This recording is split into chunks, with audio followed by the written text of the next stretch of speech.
from the studios of Postscript Media and Canary Media.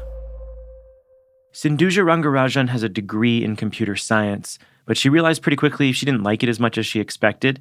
Sindhuja did like telling stories, though, and so she went back to school for journalism. When I got my journalism degree, I realized that I have these skills, programming skills, analysis skills, the ability to just open Excel and not get lost. And so I realized that I could put them to good use. About a decade ago, she became a data journalist. Sindhuja pores over data sets to uncover stories about systematic inequality in immigration, school rankings, microloans, diversity, and tech. She's now a senior investigative data reporter at Bloomberg. And this summer, she turned her attention to corporate climate accounting. The amount of hype as you open your browser or as you go to shop, you just see all of these climate pledges or you see something as climate friendly. There's just so much hype from corporations about emissions and emission cutting. And I was like, look, I'm a data journalist. Is there anything we can do about this? And we started digging into corporate emissions. Sindhuja linked up with Bloomberg investigative reporter Ben Elgin. Ben's written extensively about problems with carbon markets. They wanted to compare the difference in large corporate emissions when they factored in renewable energy credits. This is known as market-based accounting. And when they actually accounted for the generation mix that powers a company's operations. That's known as location-based accounting. Ben suggested they dig into data from the Carbon Disclosure Project, a nonprofit that collects and scores corporate climate pledges. They have some of the most comprehensive data on this issue. So again, analyzing that company by company, I think has never been done before. How big was that gap? That gap was massive. We looked at around 6,000 reports in 2021. We analyzed 8,000, filings across 4 years from 2017 to 2020. And we found that, in 2020, 1,318 companies had a difference of 112 million metric tons CO2 between their location and their market-based emissions. So that's huge. We're talking about, how much 24 million cars would emit in a year. Intel, Pepsi, Starbucks, Procter & Gamble, thousands of the world's biggest companies rely on renewable energy credits to make sustainability claims. It's a very common and controversial tool, and there's increasing scrutiny into how these credits distort our emissions reality. It makes it seem like there's all this progress, but it doesn't give a accurate accounting of what's going on. This is The Carbon Copy. I'm Stephen Lacey. This week, 2 conversations on the state of corporate sustainability. We'll talk with Bloomberg's Sindhuja Rangarajan about the creative math behind renewable energy credits. And we'll hear from Joel McCower of GreenBiz about what is actually making an impact in corporate sustainability and what is still holding it back. America's green banks are preparing to unleash a wave of capital for clean energy. The Greenhouse Gas Reduction Fund invests a historic $27 billion in projects nationwide. This could mobilize up to $150 billion of private capital for solar, storage, efficiency, and electrification in underserved communities. So how do we deploy those billions quickly, efficiently, and with the highest impact? On July 18th, Latitude Media and Banyan Infrastructure will host a virtual event exploring the on-the-ground realities of making America's green banks a success. Register for free by clicking the link in the show notes or go to latitudemedia.com/events. Clean energy and climate tech are policy-driven industries, and anyone working in this field touches local, state, and federal policy in a very real way. And that's why you should be listening to Political Climate, a podcast from Latitude Media and Boundary Stone Partners that delivers an insider's view on climate policy and politics. Every other week, co-hosts Julia Piper, Emily Domenech, and Brandon Hurlbut cover the nuances of government funding, regulations, backroom negotiations, and the election, of course. Political Climate is a show for people who want authentic conversations and strong opinions from voices across the political spectrum. Listen at latitudemedia.com or subscribe to the show anywhere you get your podcasts.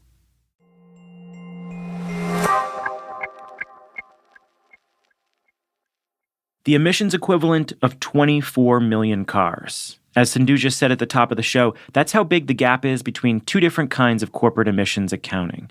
And to understand why companies can just make 24 million cars disappear without meaningfully changing their operations, we need to break down how the 2 accounting methods in question work.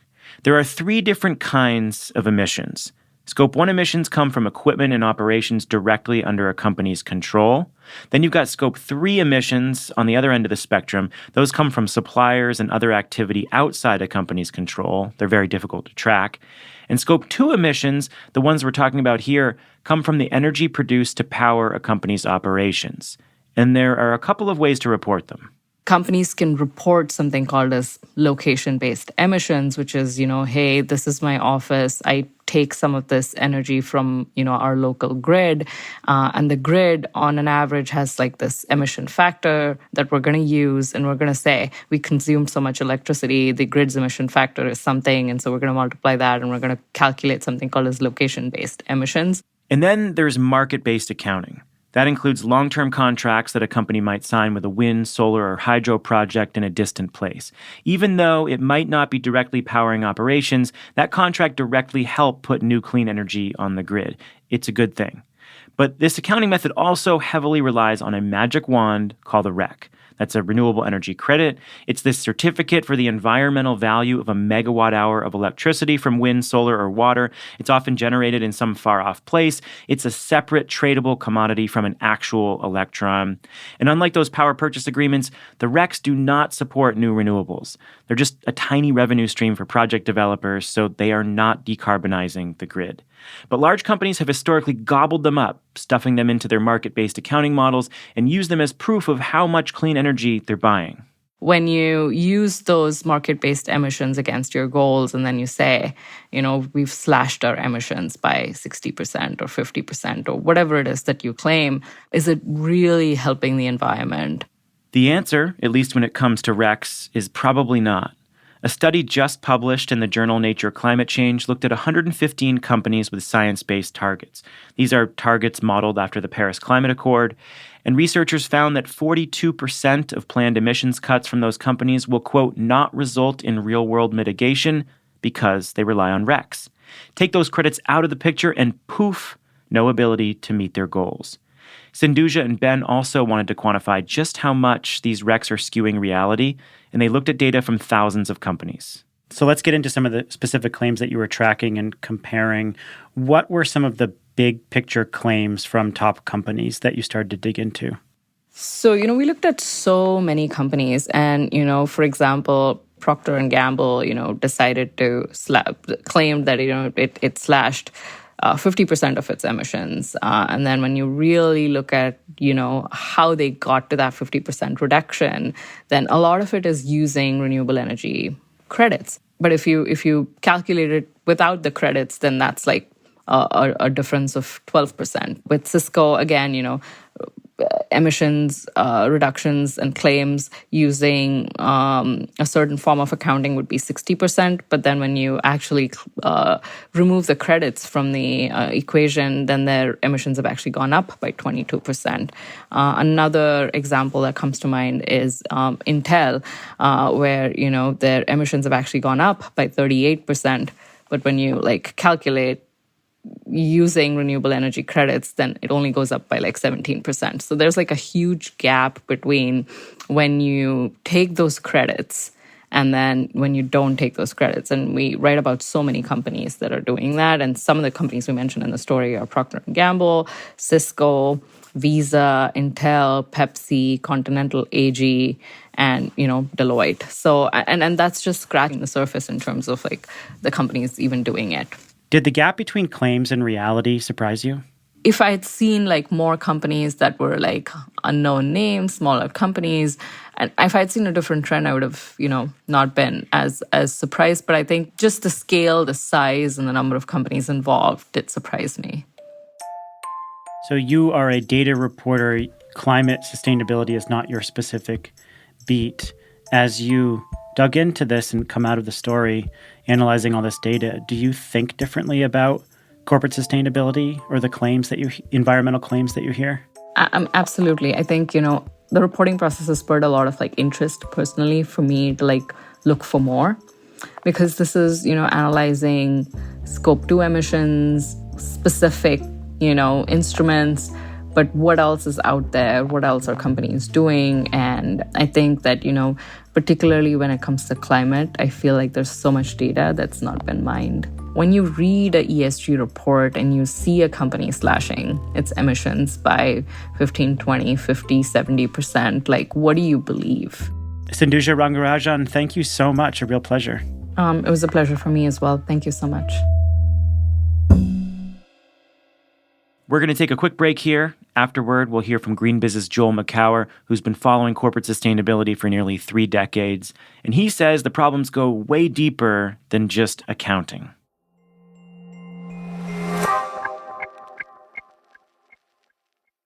On July 18th, join Latitude Media and Banyan Infrastructure as we take a deep dive into the next phase of deploying the $27 billion Greenhouse Gas Reduction Fund. We'll provide practical insights for the state agencies and local lenders at the front lines of dispensing these funds. Where are the bottlenecks? How do we balance speed with transparency? And can America's green banks live up to the expectations of both local communities and Wall Street? Latitude Media's Stephen Lacey, Banyan co-founder Amanda Lee, and Clean Energy Fund of Texas EVP Billy Briscoe will answer these questions and more on July 18th at 1 p.m. Eastern. This is a must-attend for project developers and financiers. Register for free at latitudemedia.com/events or click the link in the show notes. I'm Julia Piper. I'm Brandon Hurlbut. And I'm Emily Domenech. A little over a year ago, political climate took a break so we could focus on the groundwork of implementing America's biggest ever climate bill, the Inflation Reduction Act. I'm excited to say, political climate is back. And I'll be joined by my 2 co-hosts to riff on the top political stories and insider scoops, from state houses to the halls of Congress to regulatory agencies and even international climate talks. We'll explain how those developments are driving industry decisions today. Political Climate is a show for people who want authentic conversations. And to learn about how energy and climate policy is shaped within both political parties, from the people who have actually helped shape it. So join me, Brandon, and Emily every other week, starting in April, for fresh episodes of Political Climate. Subscribe to the show wherever you listen to podcasts.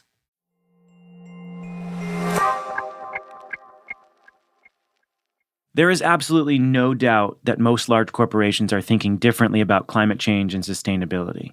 Even when casting those recs aside, nearly 40% of renewable energy added to the U.S. grid since 2014 came from corporate power purchase agreements. That's according to the Clean Energy Buyers Association. Some companies, like Stripe and Microsoft, are setting negative emissions targets and investing meaningful sums of money in early carbon removal projects. And then you've got Google, which is pioneering renewable energy procurement on an hourly basis in an attempt to match 100% renewables on the grid for its operations. Meanwhile, shareholder pressures are pushing boardrooms to adopt ESG strategies, and extreme weather risk is forcing companies to evaluate their logistics. A lot is happening. And, that's the good news. The bad news is that it's still not happening at the scale, scope, and speed that we need. Joel McCower has been following this space for 3 decades. He's someone that I've also followed closely to get a read on how corporate sustainability is playing out. He's the chairman and co-founder of the GreenBiz Group, and I caught up with him at GreenBiz's Verge conference recently. I wanted to get his read on what all this activity adds up to, because it certainly feels different, but is it actually different?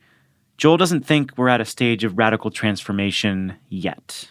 Well, I think it is important, but I also think it's still relatively few and far between that, yes, Microsoft, yes, Amazon, yes, Walmart, yes, a handful of other companies, mostly in the tech field, but it's the same old companies, Stephen. It's the same ones we talk about. But in the rest of the corporate world, it's still radical incrementalism. Just a lot of small ball kinds of things that companies are doing that are necessary but highly insufficient and do not roll up to the magnitude of the moment. And that's the challenge, is that yes, they're and look, I've been in this field for over 30 years, and every year, certainly every few years, you can say there's some new things, circular economy, ESG, and sustainability, carbon removal, just on and on and on. And yet, so many of these events and so many of these conversations is February 2nd. It's Groundhog Day all over again. And so that's the challenge. That's the frustrating part. I'm most days a glass half full kind of guy, but frankly, I think the glass is just way too small. Why is that? What are the forces inside companies that are contributing to that incrementalism? In a word, change. Change, we all love the noun, but hate the verb. We like the idea of change. We need to change, things need to change. We need to change the system. We need to change the way the system. changing itself, the verb, is actually hard to do, really hard to do, and there's a lot of resistance to that. And inside companies, it used to be back, in the day, it was like, get CEO buy-in, and CEOs say, I'm in. We need to do this stuff, and the young recruits, they want this stuff. It's that big fat impenetrable wad of resistance called middle management that's often thwarted. They're really adept at thwarting change, and so. And some of that's, C-suite led too. They're making these commitments, but they're not really equipping, the people to and supporting them to make the kinds of changes they need to make. But I think an even bigger issue is that it's still, when it all even happens, it's still not enough. And we really need to transform our economy. We need to transform how we make and do things. We need to transform the business models. We need to transform the consumption habits. We need to change everything, and that's an extraordinarily exciting opportunity. But it means that that everybody's a threatened incumbent. And so there's, and threatened incumbents are known to throw up huge barriers and walls, and they've got lobbyists and all kinds of things. That, to me, is the biggest obstacle. It's so far just seen as a mandatory requirement, disclosure, things that about change. And change, the only thing worse than having to change is having to be forced to change. And so I'm sorry, I'll keep using the change word, but that's really where it comes down to. It's so interesting, your take, because if someone had asked me how different is this world, I would probably give them a much more optimistic answer than you gave. But obviously I would probably give the examples of the biggest corporates and the folks that have been at the leading edge of this for a while. And so what you're saying is that there is this whole range of, mid-sized companies that haven't even really grappled with this, or maybe they're just starting to. And can you be more specific? Like when they're not doing things, what are they? Are they just not setting targets? Are they not hiring the right people? Like what is causing that inertia inside this broad range of companies that still are not grappling with sustainability? Well, there's not a question you can ask me of that sort of big picture nature where the answer doesn't begin. It depends, and it depends a lot on. Again, there's a political piece. There's we're doing great. Our customers love our products. No one's asking for us to do things more sustainably. We're privately held, so we don't have any investors or SEC reporting requirements. There's no one's, the media, the activists, no one's beating down their door saying you must change. And so if you're doing well and no one's forcing you to do it, why do it? Because it can be disruptive, and it can be disruptive in a really good way. So I just think there's just a lot of, again, I'm going to come back to it's a lot of resistance to change if you don't have to. And a lot of companies don't yet feel you need to do this. And by the way, I am an extremely optimistic person. I mean, being in sustainability is an inherently optimistic profession. We wake up every day thinking about solutions, about moon shots or earth shots now, and thinking about how do we transform things. So I don't mean, to not be optimistic. We have to be, because the alternative is just too damn depressing. But I'm also realistic with what's going on out there. I'm not, there are people who say, yeah, sustainable business and everything's changing and the world's going to be better, and hope maybe. But there's just so much that's not happening yet the way it needs to happen. We are not on path to meet the Paris goals. We're not on path to meet the Sustainable Development Goals. We're not on the path as a nation in this country, United States, to meet even basic goals, or even in states that have set renewables targets or carbon reduction targets. And so we've got a lot of work to do. You can look at that as, oh my God, it's depressing, or as an amazing opportunity. I obviously prefer the latter. Let's talk about sticks. So there has been a major move internationally to get securities regulators to force public companies to disclose climate risk. That has played out at the Securities and Exchange Commission here in the U.S., and we're starting to see rules come together on disclosing climate risk. How important do you think that is? I think it's important. I don't think it's necessarily the game changer that a lot of people, I think, profess it to be. Look, you need a base. You need you need some compliance. And the definition of compliance is that if it was any less, it would be illegal. And so you need to set that minimum expectation. But it's a floor. It's not really, the minimum expectation isn't going to, again, get us where we need to be going. So I think it's great. I also think it's going to, in its practice, in the compliance with whatever the SEC ultimately comes back with, is going to be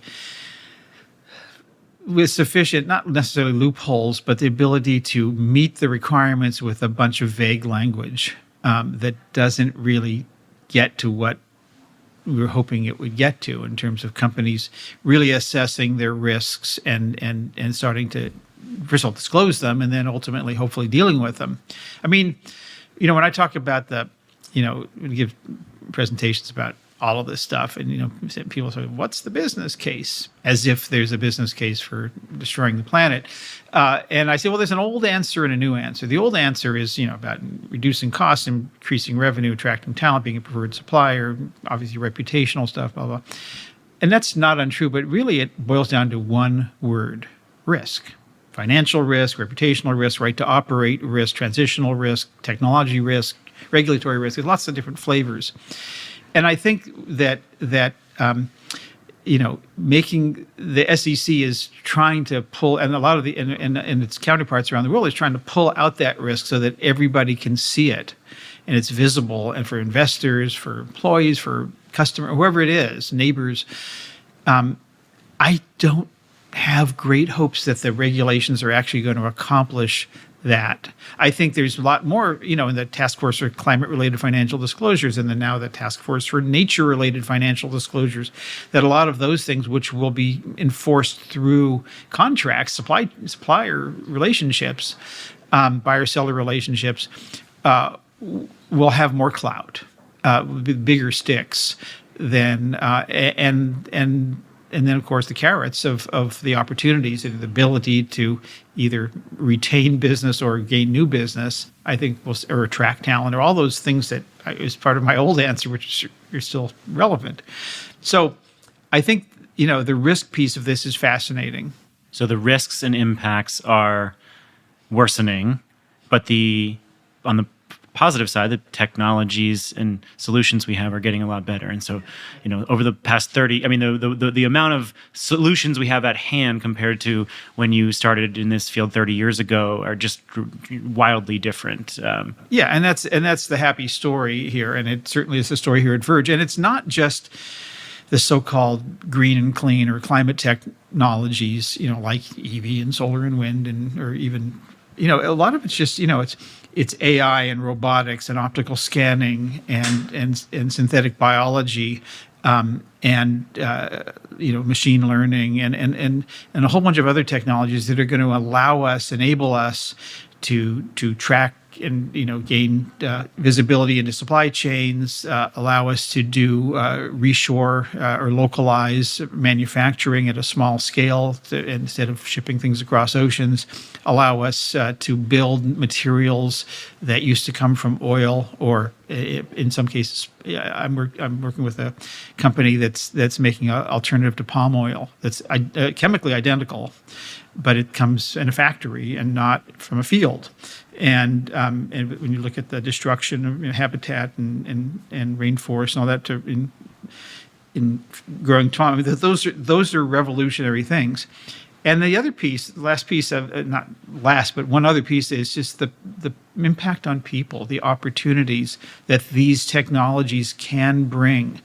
We're seeing, companies lean into their smallholder farmers in remote parts of the world and giving them with just not even a smartphone, but just a phone, where they can now tap into weather and market conditions and buy and sell things and report things and become a much more engaged and hopefully resilient supplier to these big corporate supply chains, improve standards of living. I mean, look, if we're not improving lives and, in moving the needle on the biggest environmental challenges we have, this is not sustainability. It's just, it's just helping business, make more money. And we have to be improving lives here. And I think that's one of the things that the bad news is we're not really talking about that as much. And the good news is we have now all the tools and technologies we need to make those things happen. Joel Makower, thanks so much. It's my pleasure, Stephen. Thank you.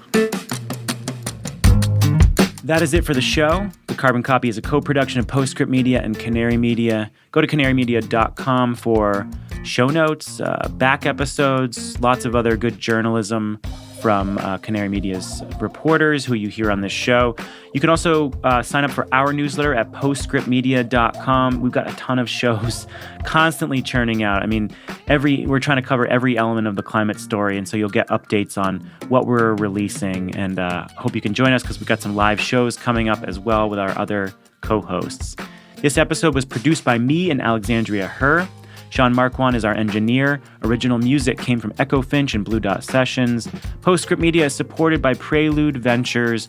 Prelude is a venture capital firm. It partners with entrepreneurs to address climate change across advanced energy, food and agriculture, transportation and logistics, advanced materials and manufacturing, and advanced computing.